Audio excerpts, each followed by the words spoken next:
हम हाफिज को किस तरह बताएं कि तू घटिया हरकतों से बाज आ जा, तेरी सर्विस के दिन थोड़े रह गए। हम इन्हें वाजिया बताना चाहते हैं कि हम डी चौक पहुंचे हैं, हम अंदर भी जाएंगे, हमारे लोग पहुंच रहे हैं, आपने जितनी शलंग करनी है कर लें। आपने इससे पहले भी जुल्म ढा के देखा, हम इसको श्रीलंका बनाएंगे, हम इसको बांग्लादेश बनाएंगे। ये कौन सा आइन बनाने जा रहे हैं? इससे पहले जिस आइन के तहत ये पाकिस्तान के वो लीडर जो वफादार थे उन सबको सजाएं दी।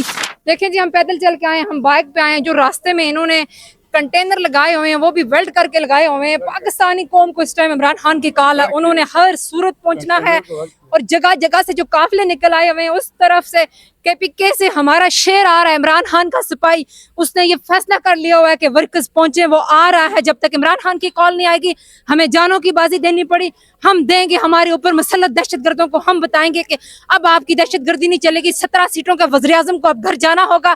अगर ये बाज नहीं आए इन हरकतों से, हम इसको श्रीलंका बनाएंगे, हम इसको बांग्लादेश बनाएंगे। ये कौन सा आइन बनाने जा रहे हैं? इससे पहले जिस आइन के तहत ये पाकिस्तान के वो लीडर जो वफादार थे उन सबको सजाएं दी, कत्ल करवाए, कायदे आज़म की बहन को गद्दार डिक्लेयर किया। मैं कहती हूँ यकीन से कि अगर कायदे आज़म 2 साल जिंदा रह जाते तो ये वो तबका जो घटिया तबका हम पे मुसल्लत है, ये कायदे आज़म को भी गद्दार डिक्लेयर कराते, मगर इनकी बदमाशी अब ये कौम नहीं चलने देगी।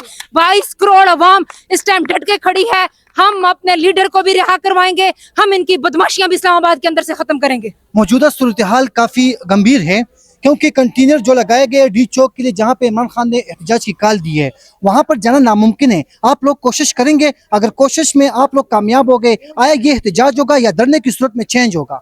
देखें जी, टाउट जो है, टाउट ने अपनी एक बंदी अंदर बिठाई हुई है सामने, उसका जाएं, उसका लिबास पाँव से सर तक देखें।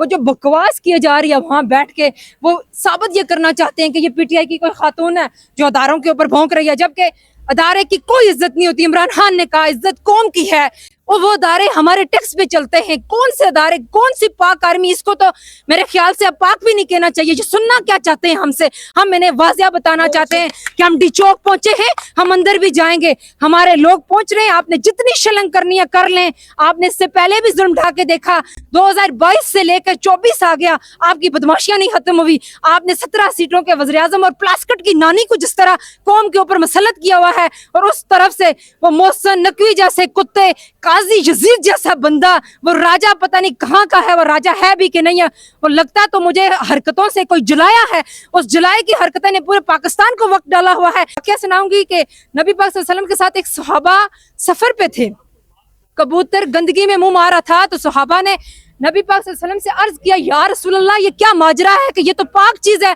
तो नबी पाक सल्लल्लाहु अलैहि वसल्लम ने फरमाया कि आखिरी वक्त के हाफिजों की ये मिसाल है। तो हम हाफिज को किस तरह बताएं कि तू घटिया हरकतों से बाज आ जा, तेरी सर्विस के दिन थोड़े रह गए। बार बार नारे लगाते हो कि हम हाजिर सर्विस हैं, हमें बेइज्जत कर दिया। भाई आप हमारे टैक्स पे पल रहे हैं, हम टैक्स देते हैं तो आप तनख्वाह लेते हैं, आप हाजिर सर्विस है तो हमारे नौकर बन के रहें। आप क्यों ये कहते हैं कि हम हाजिर सर्विस हैं? मगर इमरान खान ने कौम को जो शऊर दिया है, बगैर किसी बिरयानी की प्लेट के वो शऊर बिक चुका है और अवाम इस टाइम खड़ी है। बहुत शुक्रिया।